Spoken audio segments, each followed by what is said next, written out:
Hi, my name is Kirill Simonov. I am competitive programmer coach at St. Petersburg State University, and I'm excited to welcome you in this course. First of all, a couple of words about why learning competitive programming is good for you. Competitive programmers write reliable and efficient programs, and so it may help you in getting a job, or if you are already in a job which handles large amount of data. Competitive programmers also are very motivated to learn and practice different algorithms.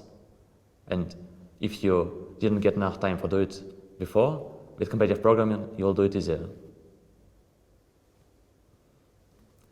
In competitions, there is also a very limited time, like 2 hours on a lot of problems.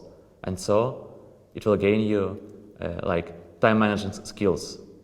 So you could do things efficiently under stress in limited time. And it all, algorithms, efficient programs, and managing time is like things that could be very useful not just in life, but also, for example, on job interviews, where you get asked algorithmic questions and need to answer rather quickly.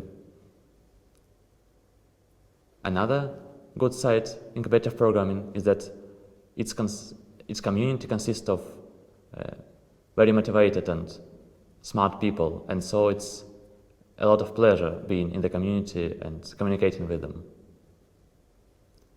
And also, solving problems is just fun and captivating by itself. So competitive programming is like both a mind sport like chess and a way to gain useful knowledge for your everyday life and job. In this course, we'll cover basic skills and tricks which may be needed for a competitive programmer, and also some common algorithmic ideas. So you could jump right at competitions when you finish this course.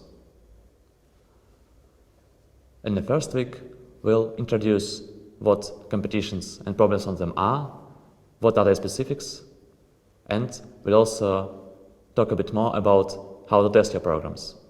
On the second week, we'll talk in detail how to write code that it's correct. We'll also talk about the idea of brute force algorithms, which could solve basically any problem, only it's usually slower than needed.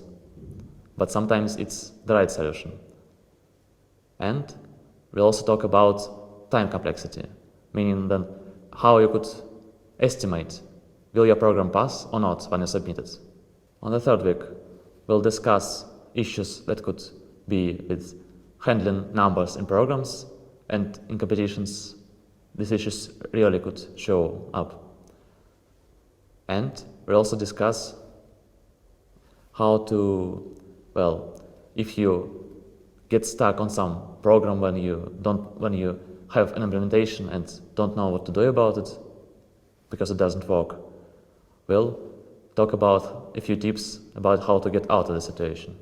On week 4, we'll talk about an idea of greedy algorithms, which is, first of all, a common type of algorithms, and there are also a lot of pitfalls.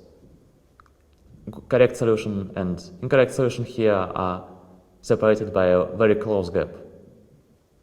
So here it's important to get the right idea and prove it, or see otherwise that it's correct.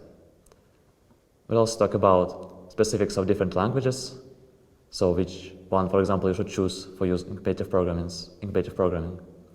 And we'll also cover a useful data structure called a segment tree.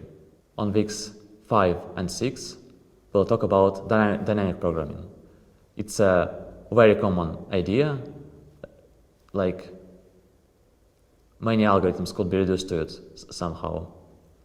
We'll cover some common problems, for example, edit distance, which is what you should do to get one string from the other by insertion, deletions, and swapping characters.